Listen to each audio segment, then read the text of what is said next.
നിങ്ങളുടെ ഇഷ്ട പരമ്പരകൾ എക്സ്ക്ലൂസീവായി സൺ നെക്സ്റ്റ് ആപ്പിലൂടെ തികച്ചും ഫ്രീ ആയി ഇപ്പോഴേ ആപ്പ് ഡൗൺലോഡ് ചെയ്യൂ. തല ഉയർത്തിപ്പിടിച്ച് തന്നെ തനിക്ക് പോവാം, ഞാൻ കൊണ്ടുവിടാം. അയ്യോ വേണ്ട സർ, അയ്യോ വിട്. പറ്റില്ല, നമ്മൾ ഇങ്ങനെ തന്നെ ഇവിടുന്ന് ഇറങ്ങി സ്റ്റാഫിന് മുന്നിലൂടെ പോകും. നടക്ക്. വേണ്ട സർ. വേണം. മിസ്സിസ് നിധി ഗൗതം എന്ന അഭിമാനത്തോടെ നടക്ക്. ഇത് നിന്റെ അവകാശമാണ്.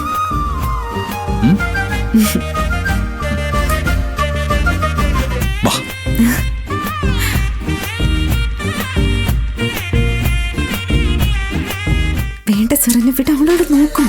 പിന്നെ ചമ്മല് വിടില്ല ഞാൻ ഒരു കാലത്തും. ഇതെന്റെ വൈഫ് നിധി ഗൗതം. എനിക്കറിയാലോ സർ. ഇനി അധികം വൈകാതെ നിധിയും ഇവിടെ ചാർജ് എടുക്കും. ഒന്ന് നന്നായിട്ട് തന്നെ എല്ലാവരും പരിചയപ്പെട്ടോളൂ.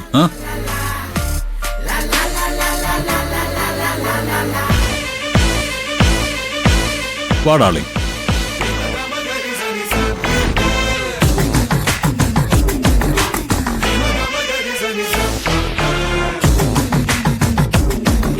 സാർ എന്തിനാ ഞാൻ ഇവിടെ ചാർജ് എടുക്കുമെന്ന് പറഞ്ഞത്?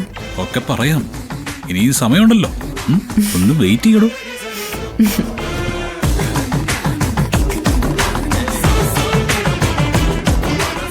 ഏട്ടൻ വീട്ടിൽ പോവാണോ? അല്ല, എനിക്കൊരു കോൺഫറൻസ് ഉണ്ട്. ഇപ്പൊ പുറത്തിറങ്ങാൻ പറ്റില്ല. ശിവാനിക്കൊരു പ്രശ്നമുണ്ട്. നീ നിധിയും കൊണ്ട് പോലീസ് സ്റ്റേഷൻ വരെ ഒന്ന് പോണം. സ്റ്റേഷനിലോ? എന്തു പറ്റി? ശിവാനിയെ പോലീസ് അറസ്റ്റ് ചെയ്തു. എന്തിന്? അല്ല, നമ്മൾ ഇന്നലെ അവന്റെ പേരിൽ പരാതി കൊടുത്തതല്ലേ? ശിവാനിയെ മൊഴിയെടുക്കാനായിട്ട് കൊണ്ടു ചെല്ലാന്നും പറഞ്ഞതല്ലേ? പിന്നെന്തിനാ ശിവാനി അറസ്റ്റ് ചെയ്തത്? അമലിന്റെ തലക്കടിച്ച് വീഴ്ത്തിയിട്ടാണത്രേ ശിവാനി വന്നത്. കൂടുതൽ വിവരങ്ങൾ ആർക്കും അറിയില്ല. നമുക്ക് ലോക്കൽ സ്റ്റേഷൻ വരെ ഒന്ന് പോണം. ഏട്ടാ, ഇതൊരു പണിയാണോ? നമ്മൾ കൊടുത്ത പരാതിയിൽ നിന്ന് രക്ഷപ്പെടാനുള്ള ഒരു മറുപടി ആവാൻ സാധ്യതയുണ്ട്. എന്തായാലും നിങ്ങൾ ഇന്ന് കാര്യങ്ങൾ അന്വേഷിച്ചിട്ട് എന്നെ വിളിക്കും. അല്ല, ഇന്നലെ ഞങ്ങൾ കണ്ട സർക്കിളിനെ ഒന്ന് പോയി കണ്ടാലോ? അദ്ദേഹത്തെ ഞാൻ വിളിച്ചോളാം. തൽക്കാലം നിങ്ങൾ ശിവാനി അറസ്റ്റ് ചെയ്ത ഓഫീസറെ കാണാം. ശരി ഏട്ടാ, ചെല്ല്. ശരി. സർ, കോൺഫറൻസിനെല്ലാം റെഡിയാ. ഓക്കെ, ഞാൻ ഉടനെ വരാം. ഈ വീഡിയോ ഇപ്പൊ തന്നെ എത്തേണ്ടടുത്ത് എത്തിക്കണം.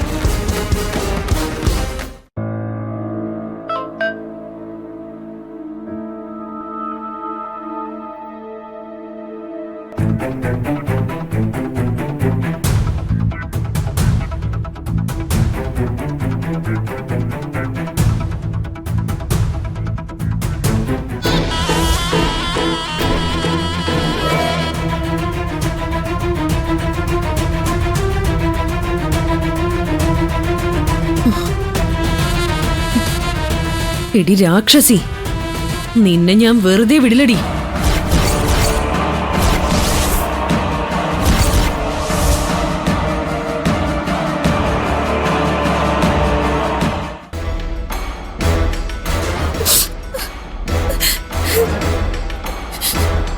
സാറിന്റെ മകനെ ആക്രമിച്ചവളെ കിട്ടിയിട്ടുണ്ട്. സാറിന് പേടിക്കേണ്ടതായ ഒന്നുമില്ല. വൈദ്യപരിശോധനയിൽ അവൾക്ക് കുഴപ്പമൊന്നും പറ്റിയിട്ടില്ലെന്ന് തെളിഞ്ഞു. അത് പിന്നെ പ്രത്യേകം പറയണോ സാർ? വധശ്രമം തന്നെ ചാർജ് ചെയ്യും. ഓക്കെ സാർ, വിശദമായി ചോദ്യം ചെയ്തിട്ട് വിളിക്കാം.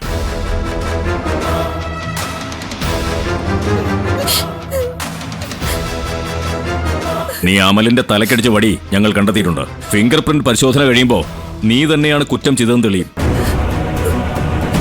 അത് കഴിഞ്ഞ് നിന്നെ ലോക്കപ്പിൽ കയറ്റി ഞങ്ങൾ ശരിക്കൊന്ന് പെരുമാറുന്നുണ്ട്. എങ്കിൽ മര്യാദയ്ക്ക് സാറിനോട് ചെയ്തതൊക്കെ ഏറ്റു പറഞ്ഞോ, അതാ നിനക്ക് നല്ലത്. അമലിന്റെ തലക്കടിച്ച നീ തന്നെയല്ലേ? അതെ സർ. പക്ഷെ അവന്റെ പിടിന്ന് രക്ഷപ്പെടാൻ ശ്രമിച്ച എന്നെ അവൻ പലതവണ വീണ്ടും പിടിച്ചോണ്ട് വന്നു. അവൻ എന്നെ കാശിന് വേണ്ടി വിൽക്കാൻ ശ്രമിച്ചു. പ്രൊഡ്യൂസർ ആണെന്ന് പറഞ്ഞ് ഒരുത്തന്റെ അടുത്തേക്ക് എന്നെ പറഞ്ഞു വിട്ടു. സഹി കേട്ടപ്പോഴാണ് ഞാൻ അവനെ ആക്രമിച്ചത്. ഞാൻ ചോദിക്കുന്നതിന് മാത്രം മറുപടി പറഞ്ഞാൽ മതി. തോക്കിൽ കയറി വെടിവെക്കണ്ട, മനസ്സിലായോ? മനഃപൂർവ്വം കൊല്ലണമെന്ന് കരുതിയല്ലേ നീ അവന്റെ തലക്കടിച്ചത്? അല്ല സർ, ഞാൻ രക്ഷപ്പെടാൻ വേണ്ടി അടിച്ചു പോയതാ. അവൻ വീണിട്ടും നീ വീണ്ടും വീണ്ടും തല്ലിയില്ലേ?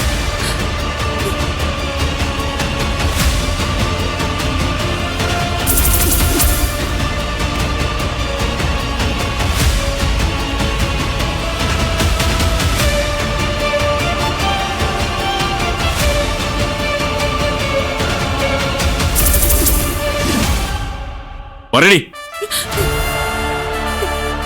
തല്ലി തല്ലി സാറേ. ആ, അപ്പൊ ഇത് കരുതിക്കൂട്ടിയുള്ള കൊലപാതക ശ്രമം തന്നെ. നിന്റെ കുറ്റസമ്മത മൊഴി ഞാനൊരു പേപ്പറിൽ എഴുതിക്കാം. നീ അതിൽ സൈൻ ചെയ്യണം. ഏയ് നിക്ക്, അകത്തോട്ട് പോകരുത്. മോളെ ശിവാനി അമ്മേ. മോളെ ശിവാനി, ഇവരെയൊക്കെ ആരാ ഇങ്ങോട്ട് കയറ്റിവിട്ടത്? പ്രതിയെ ചോദ്യം ചെയ്യുന്ന കാണുന്നില്ലേ? ശിവാനി ഒരു തെറ്റും ചെയ്തിട്ടില്ല സർ. ജീവൻ രക്ഷിക്കാൻ വേണ്ടിയാവും അവന്റെ തലക്കടിച്ചത്. കരുതിക്കൂട്ടി കൊല്ലാൻ ശ്രമിച്ചാണെന്ന് ഇവൾ സമ്മതിച്ചു കഴിഞ്ഞു. അയ്യോ,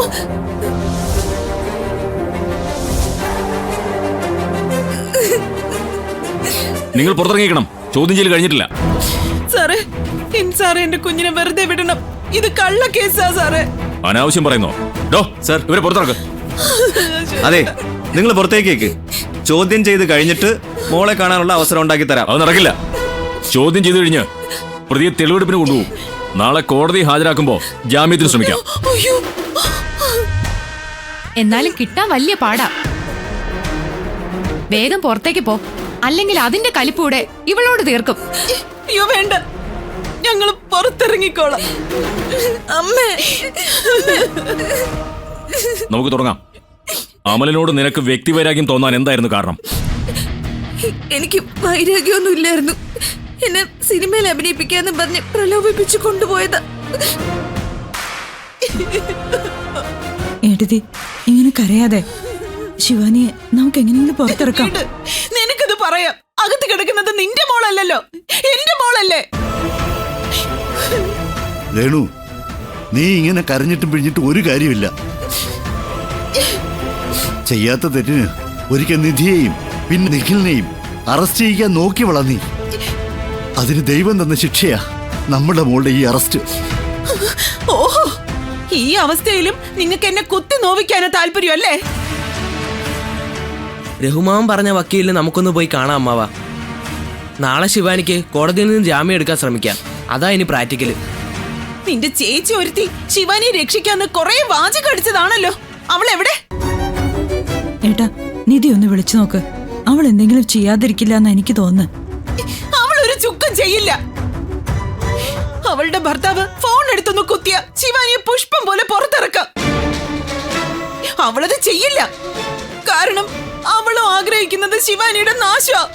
അവര് ശിവാനിയുടെ നാശം ആഗ്രഹിച്ചാ തന്നെ അവരെ എങ്ങനെ കുറ്റം പറയാൻ പറ്റും? അത്രയ്ക്ക് ദ്രോഹം നിധിയോട് നീയും നിന്റെ മോളും ചെയ്തിട്ടില്ലേ? ഏട്ടാ, ഏട്ടത്തെ ഈ സമയത്ത് ഇങ്ങനെ കുറ്റപ്പെടുത്തണ്ട.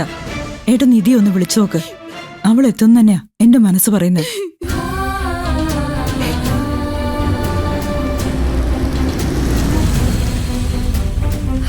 അത് പ്രണവേട്ടന്റെ കാറാ. ചേച്ചി വന്നു.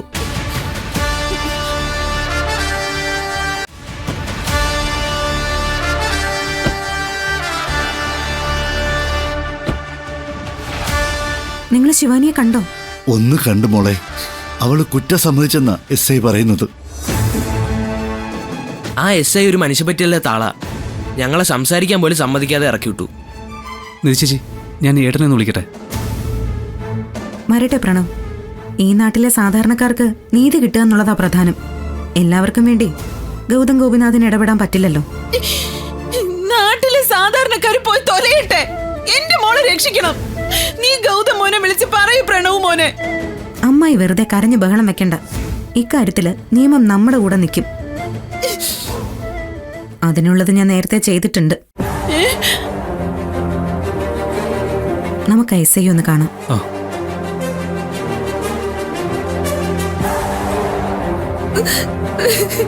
കേസ് എന്താണെന്ന് എനിക്കിപ്പോ ക്ലിയറായി. അമൽ എന്ന ചെറുപ്പക്കാരനിലൂടെ സിനിമയിലെത്താമെന്നും വലിയൊരു നായികയായി വിലസാമെന്നും പ്രതി ശിവാനി പ്രതീക്ഷിച്ചു. എന്നാൽ സ്വന്തം കഴിവുകേട് കൊണ്ട് സിനിമയിൽ അവസരം കിട്ടാതിരുന്നതിന് പ്രതി എടുത്തത് അമലിന്റെ കഴിവുകേടായിട്ടാണ്. സർ, അവന് സിനിമയിൽ വലിയ കണക്ഷൻ ഒന്നും ഇല്ലായിരുന്നു സർ. യെസ്, അതും മനസ്സിലാക്കിയതോടെ പ്രതി അമലിനെ കൊല്ലാൻ തീരുമാനിച്ചു.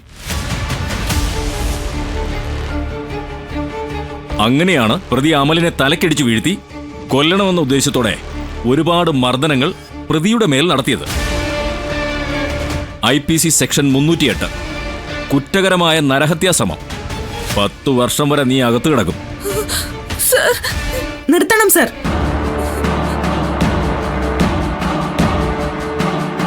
ഇവൾ അമലിന്റെ തലക്കടിച്ചു വീഴ്ത്തിയെങ്കിൽ തന്നെ അത് സ്വയരക്ഷയ്ക്ക് വേണ്ടി ചെയ്തതാവും. സാർ എന്തിനാ അതിങ്ങനെ വളച്ചൊടിക്കുന്നത്? നമ്മളാരാണവോ?